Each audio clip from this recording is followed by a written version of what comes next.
Hello, and thank you for joining us for another edition of Healthy Living. I'm Dr. Susan Chandler of Massey Cancer Center's Integrative Health Program.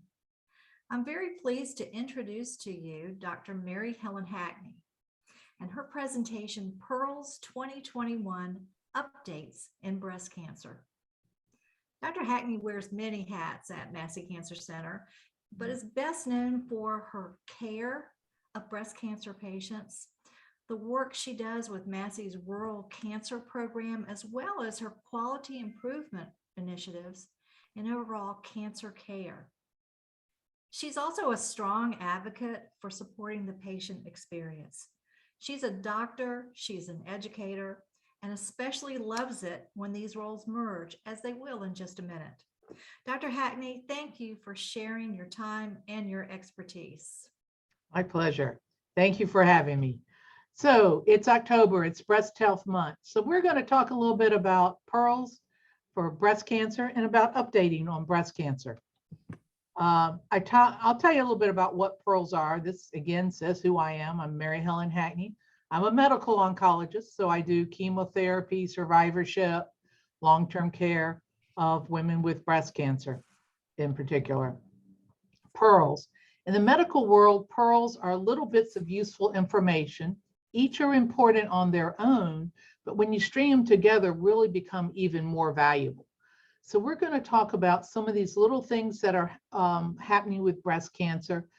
Some of them are very valuable in and of themselves, but overall they help us give a better care of a breast cancer patient. What I hope to do is also to get rid of a few myths, dispel a few of those myths that have people nervous about breast cancer. So let's think about some facts as we get started. 1 out of 8 women will get breast cancer sometime in their lifetime. So 1 out of 8 women, it means a lifetime age of 90. About 240,000 new cases a year, about 38,000 deaths a year. The median age to get breast cancer is about 62. Everybody thinks about it in young women. It's actually more of a cancer in older women. Most women who get breast cancer are between 50 and 70. If you're African American, your median age to get it is a little bit younger, 58 to 60. But again, it's mostly in women who are going through menopause or have gone through menopause. I think we all think about, oh, I can't get breast cancer, I don't have a family history. However, 2 out of 3 women who walk into our offices with a new diagnosis of breast cancer have no family history of breast cancer. It is something new for them. And there's somewhere between 2.8 to 3 million breast cancer survivors in the US right now. I was told recently I needed to update the slide. It was closer to 3 million. So there are more and more women living well after a diagnosis. Again, just to emphasize that as you get older, this is when you have a higher risk of breast cancer. So I like to think of it as at age 50, 1 out of 42, or around it, 1 out of 50.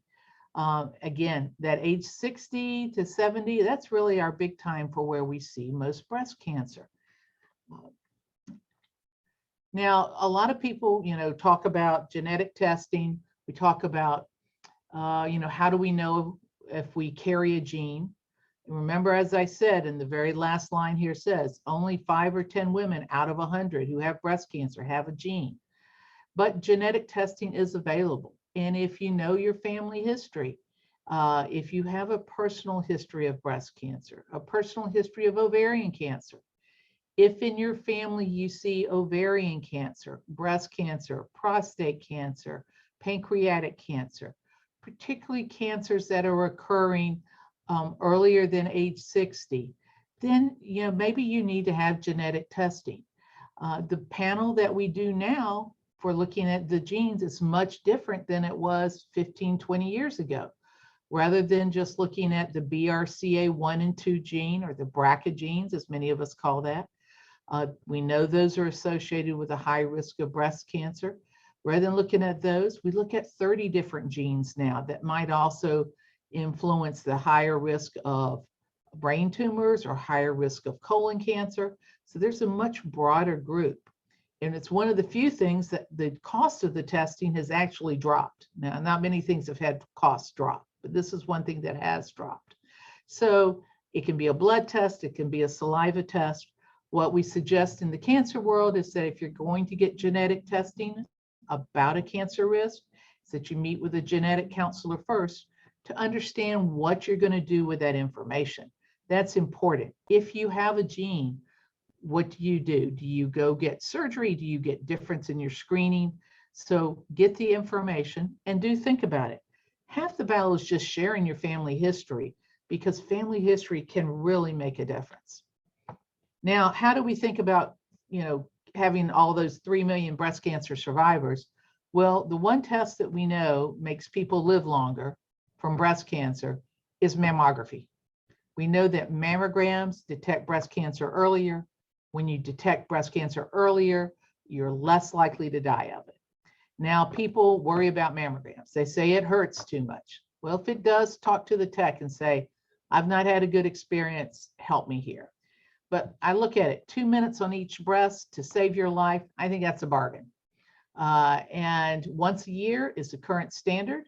I agree with the guidelines that say start at age 40. You do it yearly until you are either too old to want to do anything about it, or until you have other medical problems that make it unsafe for you to pursue treatment of breast cancer. So for some women, that's age 70. For some women, that's age 85. So it depends on how active you are and what's going on with the rest of your body. Realize that mammograms can still miss things occasionally.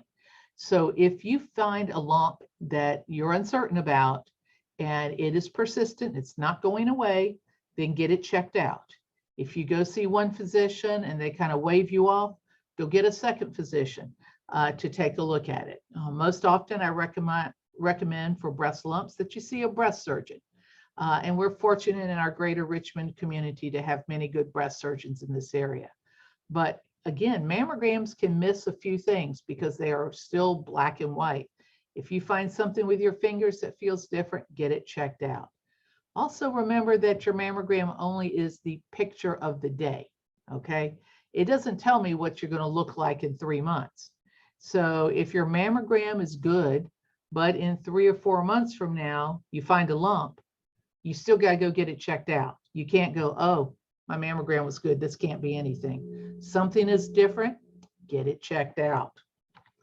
And so one of our pearls today is what's happening in breast imaging.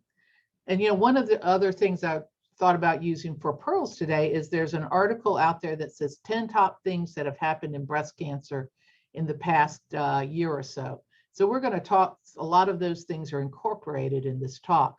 And this is one of them, the use of tomosynthesis, 3D mammograms. So our standard that we've based everything on is 2D mammography, digital now rather than film. This has had the biggest impact on reducing death by early detection. And it is the one that almost all of us have available. Now, 3D mammograms are now available increasingly. They are done the same way. It's a 2-view shot, but they do give some added imaging through dense breast. And there's always a concern that if breasts have a lot of what they call dense tissue, whiteout tissue you can't see through, that maybe in that situation you might miss a little lump or something. So 3D mammogram is increasingly available. It does cost a little bit more, but most of the time insurance pays for it. Most places are trying to figure out how to help with that extra cost. It's usually somewhere around $50 or $60. And many places are using this for women that have dense breast or trying to determine if there's something different happening after other mammograms or other imaging. So if you have the opportunity to get a 3D mammogram, I would advise it, particularly if you do have any breast density. Now, the other question we worry about is, okay, I'm getting my yearly mammograms. They all look good. What happens if the radiologist calls me or comes back out to me and says, something is not right here? What do we do? What are they going to do for you? They're going to take probably some extra pictures using a mammogram, either with a 3D mammogram or with what they call spot compression. They may do an ultrasound. They may suggest that you get a breast MRI. And a breast MRI gives a very detailed look at the breast. And then they will probably offer the opportunity you will need is a biopsy. And the best biopsy is what they call a needle biopsy. And you go, a needle biopsy? Well, that allows you to get enough tissue so you can make a good diagnosis. And then from there, be able to do what is the right type of treatment for going from there. And a needle biopsy gives you enough information to know what type of cancer it is, if it's cancer or not, what type of cancer it is, and can give you the characteristics of cancer. Because increasingly we're changing our setup of, do you do surgery first? Do you do chemotherapy first? Hormonal therapy first? So the more information we have about what's going on there, the better we can help you do the best for yourself. Be your advocate. If you have a biopsy, then you need to get the information to make the right decision for you. And I've put on here a couple of websites that I like to refer people to, cancer.net, nccn.org. Look at the patient section of that. You have time to get information to make the right choices for you. People think, oh my gosh, I've got cancer, I need to go to surgery tonight. That cancer didn't happen overnight, at least in the breast cancer world. So you've got some weeks, maybe a month or so, not too much longer, to get the right information so you can make your best decision. Look for a group that has multidisciplinary care, because one of the things we know is that breast cancer is not treated by one doctor. Now, anywhere along the course of a diagnosis of breast cancer, you may be offered a clinical trial. And you may go like, oh my gosh, does that mean nothing, there's nothing to do for me? Recognize that clinical trials are how we get the information to better treat you. That's how we make a difference in your care. And they are available at any stage of cancer. And they can be available from many different modalities. So information from a trial is how we change and how we improve care. One of the examples I like to look at is the original chemotherapy for breast cancer was 2 times a month for 12 months. That was the original recipe that was developed by Dr. Bonadonna many, many years ago. Now, there are many women who can get their chemotherapy rather than twice a month for 12 months, 4 times over 3 months. Equally good, if not a little bit better, but that came through clinical trials, trying the different recipes for chemotherapy. To give you an idea, some of the things that we're doing at Massey Cancer Center is that we've got a diversity of trials. We have one trial that closed recently called the Upbeat trial. That was looking at heart function and fatigue in women getting chemotherapy for breast cancer. We've got a trial that's currently ongoing looking at compliance with hormonal therapy and management of side effects. We have another trial looking at how to reduce the chemotherapy for certain types of breast cancer. There's a trial called the ARM trial. It's a surgery trial trying to reduce surgery to give less complications of lymphedema for women with breast cancer. Henrietta is another trial looking at radiation therapy. Arrow's trial actually recently closed, was looking at sexuality, fertility, contraception, and cancer care, and how to help women make decisions when they were facing treatment. So this is a diversity of trials, and this is how we make that difference. And as I said earlier, one of the key things about breast cancer, no one doctor can treat it. You need a surgeon, you need a radiation doctor, you need a medical oncologist. You need a good radiologist to make the diagnosis. You need a good pathologist to interpret the diagnosis, as well as all of these other people to be involved. So I think it's important that you seek care and that you make sure you talk to all the different physicians who might be touching you as you go through this. It's one of the things that I really pride ourselves on at Massey Cancer Center is that we have multidisciplinary conferences where we all work together to come up with a treatment plan at the time of diagnosis. So the medical oncologist, the surgeon, the radiation doctor, and such all work together so that we know at the beginning, this is how we want to treat a particular patient. We do have to make adjustments along the way sometimes, but it helps patients know what to expect, and it makes sure that they get the proper care along the way. As we think about that, there are a couple of things going on that are changing local treatment. So local treatment, what's happening to the breast? There are new surgical techniques. As I mentioned earlier, we've got a new clinical trial for mapping lymph nodes. So this is one of our new pearls. So a new technique for mapping lymph nodes that may give less risk of lymphedema. There's something called a MAGC. There are a couple of versions of this out, where they're using a little tiny implant to mark where the tumor is. Much more comfortable for the patient, much easier for the surgeon. A new technique so they know how to do the surgery, where to go to get out that tumor. Radiation therapy, we've got a lot of changes happening here. One of our radiation oncologists is one of the thought leaders in what they call brachytherapy. So using a very localized radiation therapy for some women, rather than having to do 4 weeks of radiation, can get their radiation done in 2 days. Not for all, but for some. So here's a new opportunity for many women. We also are now wondering if we're giving too much radiation. Don't want to put them out of a job, but there may be some small cancers, breast cancers, that if they've had appropriate surgery or appropriate endocrine therapy, may not even need radiation therapy. So again, we're looking at how to do best by the patient. Another pearl is that if you have offered mastectomy and your physician feels that that is going to be your surgical treatment, you should be offered the opportunity to get reconstruction. So it's important that if you're going to be talking about a mastectomy, that you talk to your plastic surgeon before you do any surgery, so that your surgeon who does the cancer surgery and a plastic surgeon can collaborate to do the best by your body for potential for reconstruction. There are multiple ways of doing reconstruction. There's implants, there's several types of flap surgery where you use your own tissue. But again, this needs to be planned ahead of doing your surgery. So if they say a mastectomy is needed, then say, hey, I need a plastic surgery consult now so I can figure out what to do. Some women choose not to get reconstructed. That's okay also. It's your personal choice. It's your body. One of those little pearls are, what do we do if we do reconstruction? Can we save nipples? Well, how do we look? Do we look like a Barbie doll?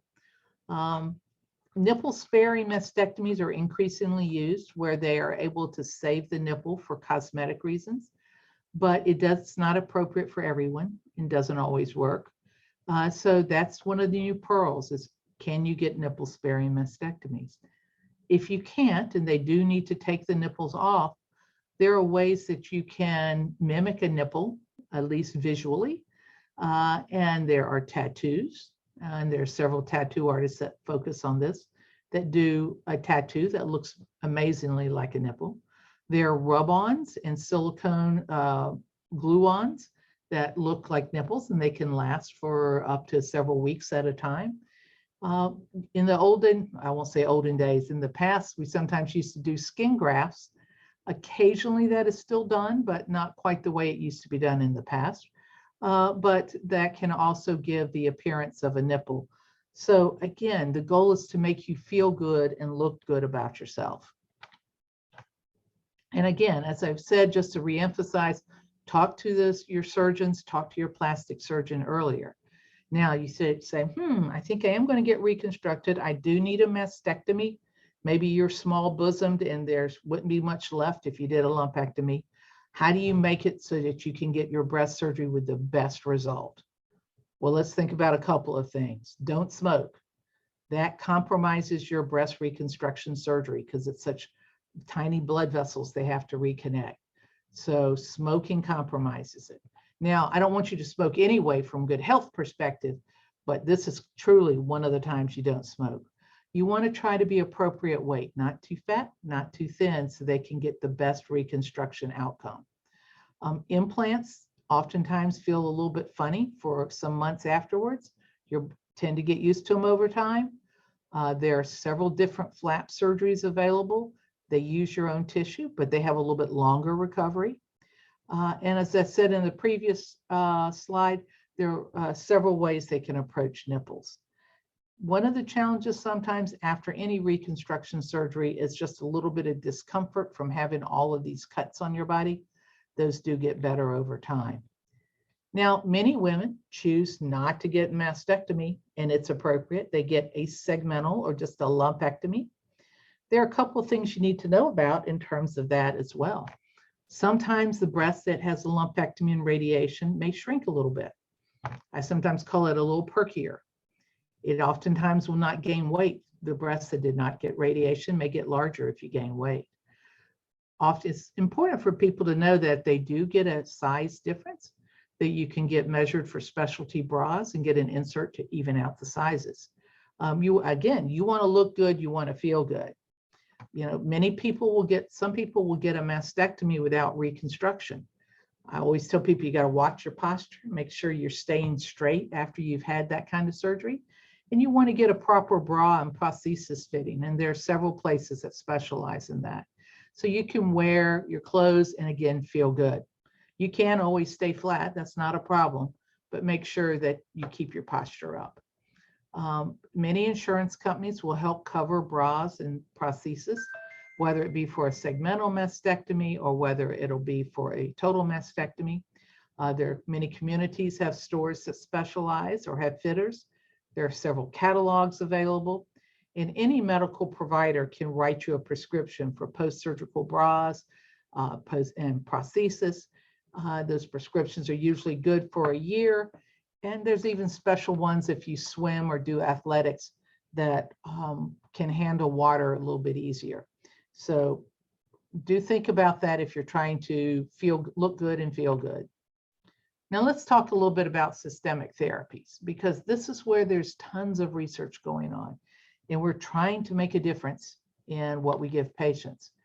So there are several tests out there now called genomic testing, where they are looking at genes within the cancer itself, not genes that you pass on to somebody, genes within the cancer. The three available in the US are Oncotype, Mammoprint, and PAM50, although PAM50's got a new name now. But these look at the sample of the cancer and are able to give information that can determine whether or not you need to have chemotherapy. And they're only useful if it's an estrogen receptor positive cancer in a relatively early stage. But this allows us to make a decision about whether or not we need to give chemo. And we actually now can give much less chemo for patients because we have these testing. So this is trying to sort out who needs chemo and for who hormonal therapy will be the best treatment, and they'll get the biggest bang for their buck. There's a new test out called Breast Cancer Index, and that's trying to help us determine how long somebody's going to need hormonal therapy. Right now, the standard is 5 years. Some people may need it longer than that, and the Breast Cancer Index is trying to help us illuminate that. So that's a good pearl, as we look at this tailoring. How can we make sure who needs how much chemo? Now, when people start getting worried about breast cancer, they also start worrying about their hair because many of our drugs do make hair fall out. So there are women who still need chemotherapy. Chemotherapy may cause hair loss, but there are now some products out there, something called the Digna Cap, something called the Penguin Cap, Cool Cap. These are a couple brand names of products that are designed to super cool your scalp to help prevent hair loss. Sometimes there's some other challenges that go with these products: cost, timing, hair management. They're not guaranteed to work. They do have a little bit of a hassle factor with them and a timing factor with them. But here are some products that are trying to help women. Most I'm saying women because they tend to be more concerned about their hair than the guys. But helping women maintain their hair. So again, they look good and feel good about themselves, even while they're getting all these sometimes difficult treatments. So it's something to consider. Some women say, hey, I'm not worried about it. Give me a prescription for a wig. Let me get fitted for a wig. Let me rock the bald look. But everybody is different, and you have to do what's best for you if you're going through this cancer journey. One of the things that's out there is how long do we give chemotherapy, hormonal therapy? Another pearl. We have women with breast cancer who have estrogen receptor positive breast cancer. They're going like, okay, I've had my pills for 5 years. Can I stop? What happens if I stop? Is it going to come back? How long do I take it? So there's still quite a few studies out there trying to figure out how long do you stay on the hormonal therapy? Because even the best drug, as we all know, has a side effect. And some of the drugs that we give to treat breast cancer have side effects. So as I would say right now is talk it over with your oncologist, but there are different studies looking at different lengths of time, 5 years plus 5 years, 10 years, 7 versus 10, of how long to stay on hormonal therapy. Generally speaking, if you have positive nodes or higher risk disease, you may stay on it longer than if you have a small tumor, node negative, smaller cancer. Maybe 5 years will be sufficient. So work with your cancer doctor, but at least know that there are trials ongoing to figure out how better to take care of you or how better to manage that hormonal therapy. Everybody goes, well, how do you know what's the right drug for me? Now we look at cancer and we go, just like we have that clinical test I said earlier, Oncotype, it tells me whether you need chemotherapy or not. How do I know which drugs? Well, we've learned about the drugs through years of clinical trials and years of drug development, many more new drugs out there. But they're trying to see if you can look at the cancer and know which drug it might be more sensitive to. And that is still a work in progress. There are several companies that do testing of mutations or gene abnormalities within the cancer, not within your body, but within your cancer. They may be reflective of what's in your body as well. And from that, sometimes you can point towards this may be a good drug for this particular cancer. It's not ready to be used in all stages of breast cancer. The pearl is that it can be used in particularly our metastatic cancer patients and may give us some additional information. A good example is there is a mutation called the PIK3 mutation. And we see that in some breast cancers, particularly estrogen receptor positive cancers. It's not very common, maybe 10% of cancers that have recurred. But if somebody had that mutation in their cancer, there is a drug, Alpelisib, Piqray is the brand name, that combined with hormonal therapy is very effective for treating this type of recurrent cancer. So if somebody does have a cancer recurrence, it's important to be able to consider doing Caris testing or Foundations testing, one of these companies testing, to see if it might illuminate a drug that might be a little bit more effective for that individual. There's still many more drugs that we have that we can't always find the connection point. And there's still many cancers that sometimes we don't get any information when we send these tests. And we just have to do our best determination of drug through the research of clinical trials. But here we are increasingly trying to see how can we tease out what is the right drug. A good example of a recent drug that got approved is a drug called Laparib. It's what they call a PARP inhibitor.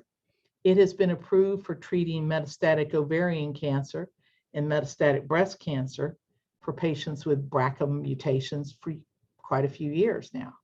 However, a recent publication showed that for women who had early stage breast cancer, stage 1, stage 2 breast cancer, who had this BRCA mutation, that after they finished their chemotherapy, they could go on this pill for a year or so, and it might help further prevent their cancer from coming back. So here was a new use for a drug that had been around. Again, only for BRCA 1 and 2 mutations, but a new use. Here's another new drug, Sassatumib. And it is one of the newest drugs to help us with triple negative breast cancer. Estrogen receptor negative, progesterone receptor negative, HER2 negative breast cancer. one of the ugliest breast cancers that we have out there. When it recurs, it is very difficult to treat. And this is a new drug that has recently been approved and is having some good success in people who have had a very stubborn response to treatment. So here's another pearl, another drug in our weapons to be able to fight this cancer. Another drug that's out there that's new, another pearl, third drug pearl, is Enhertu or trastuzumab deruxtecan. You know, they give us special lessons on how to pronounce all these drugs. But this is a new drug for recurrent cancers that are HER2 positive. It's again an IV drug. So it is now being tested in earlier stage disease. But we know right now in somebody who's had recurrent HER2 positive cancers, it can be very effective in slowing down that cancer and allowing people to live longer. So again, a new drug. This is why we do trials. This is why we encourage pharmacy development, new drugs. The other thing that's out there is maybe we should use some drugs we have around in different ways. Immunotherapy in breast cancer. So that's a big pearl, maybe several pearls. And we're trying to figure out how we can use the immune system to fight cancer. We know that immunotherapy drugs have been incredibly effective for renal cell, melanoma, some of the lung cancers. They've been able to find mutations that really can be impacted by immunotherapy.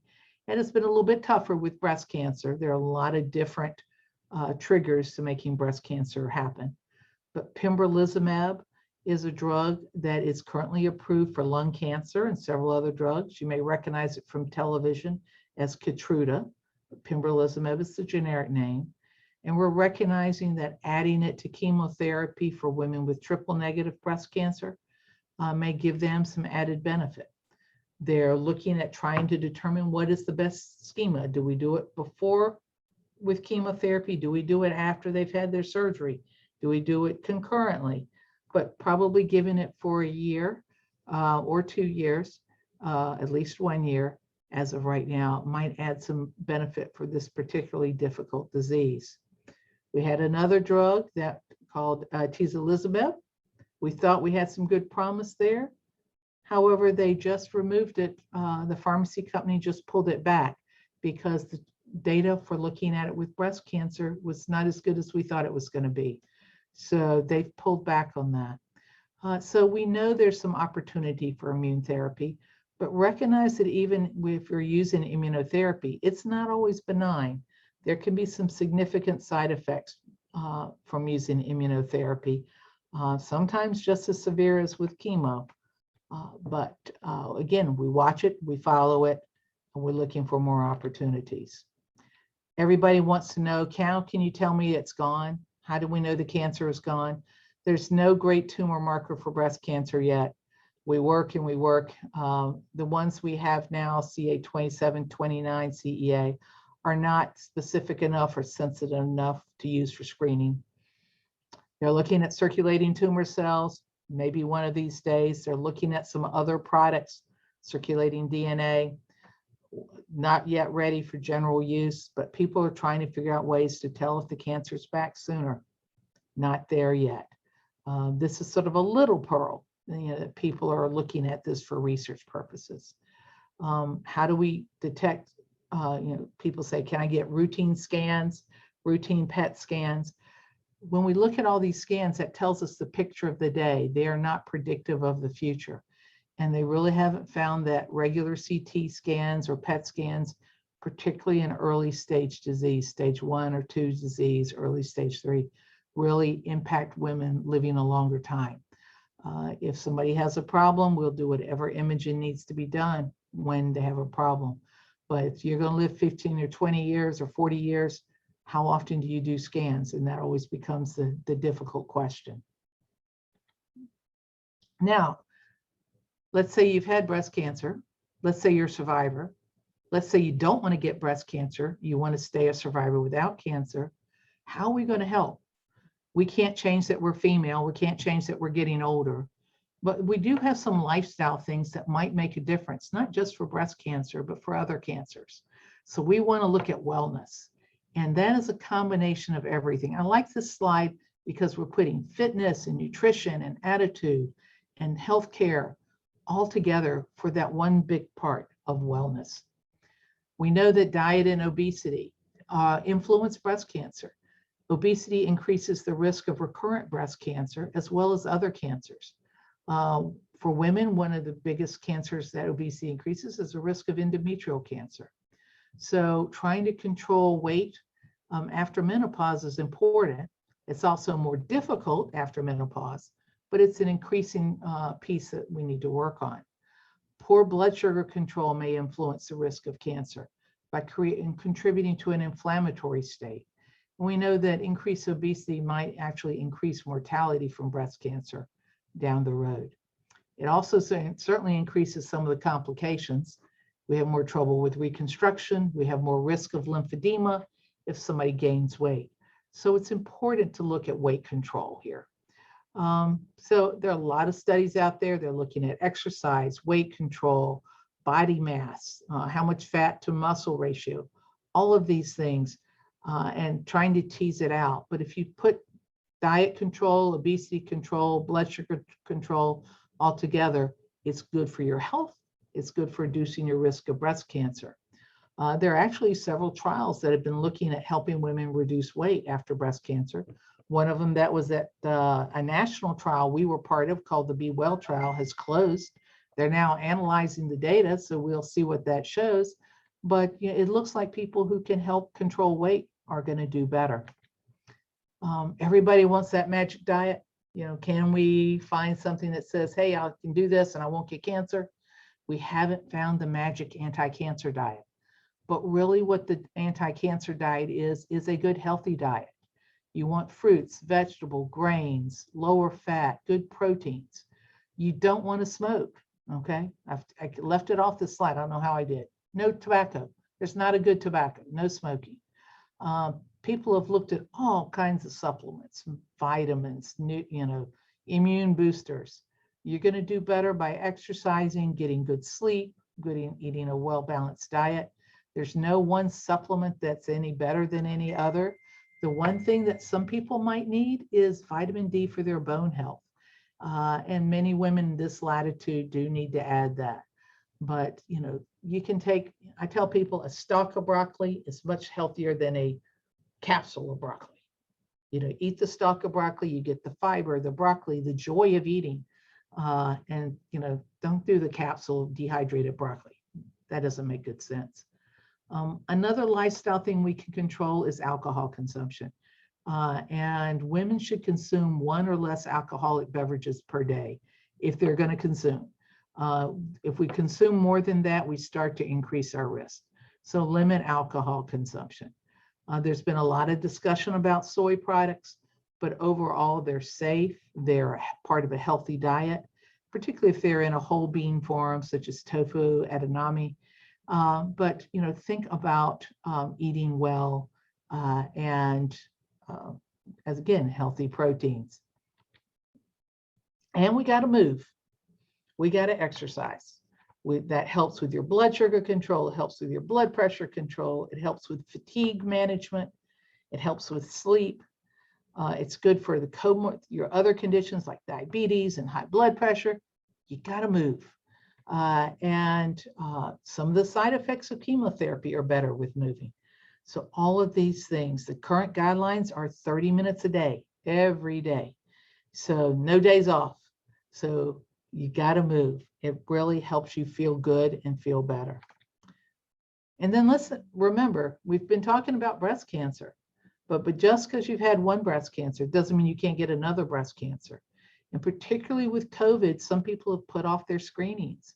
So let's be sure that you're getting your cancer screenings. You're going to be getting your mammogram once a year if you're 40 or older.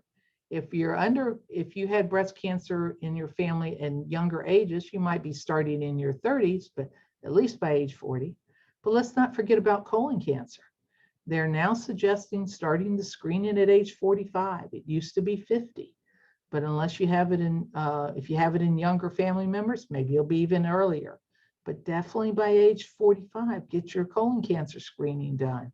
There are several tests to do. Talk with your primary doctor. Lung cancer screening. I hope there are not many people who need lung cancer screening yearly, but anybody who has smoked significantly, anybody who is still smoking, anybody who's only quit smoking in the past 15 years and is under age 80 is a candidate to consider lung cancer screening for looking for lung cancer, looking for a mass in the lungs. It's been too often lung cancer is caught in late stages, and the idea of this is to catch it early. Cervical cancer is one of the other cancers we can screen for with pap smears and with HPV testing. The guidelines vary depending on how old you are. Fortunately now, if you get to a certain age and you've had negative pap smears, you can stop them. But again, here's a cancer that we can really impact by early detection. So don't forget your cancer screenings. Most physicians are getting all of these things back up and running, even with COVID. So in conclusion, what I have to tell you is that there are many women who are diagnosed with breast cancer, but fewer women are dying of breast cancer, thank goodness. Early detection makes a difference. You need to couple it with proper treatment, and you need to recognize that in order to thrive and survive and thrive, I like the thriving part, you have to be your best advocate. And so I urge you to do that. And thank you for listening to me today. Hope you learned a little bit about breast cancer. We can't do questions because we're doing this as sort of a taped event today.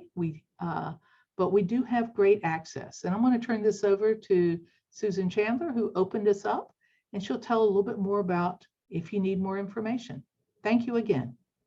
Thank you so much, Dr. Hackney. Listening to you gives me hope for our women and men, I might add, who've received a breast cancer diagnosis. And I'm going to add one more pearl to your talk, and that is at Massey, we offer women who need and are interested in hair replacement an opportunity for free consultation and even free wigs through our wig salon program. We are fortunate that we have funding from grant programs so that once a year, if needed, we can offer women the opportunity to have a beautiful wig.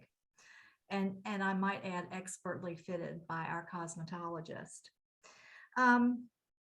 If you, we are going to put the telephone number, there is a free telephone number where if you have concerns, if you would like to make an appointment to talk to someone or have your screening done, we will make that available at the end of this program via a slide that we add, so you'll know where you can reach out and how you can get in touch with us. So that was wonderful, Dr. Hackney. And if there is one more thing that you'd like to leave our patients with, if they walk away with nothing else but this thought, what might that be? Well, I think the thing is, be your best advocate. Get the right information. Don't run from a cancer worry. Get the information, because we have many more cancer survivors. It's our biggest group of patients, more and more survivors. Be your best advocate. And we can help you get through whatever you need to do. So be your advocate. Don't run away. Great message. Thank you so much, Dr. Hackney. You are welcome. And thank you for listening.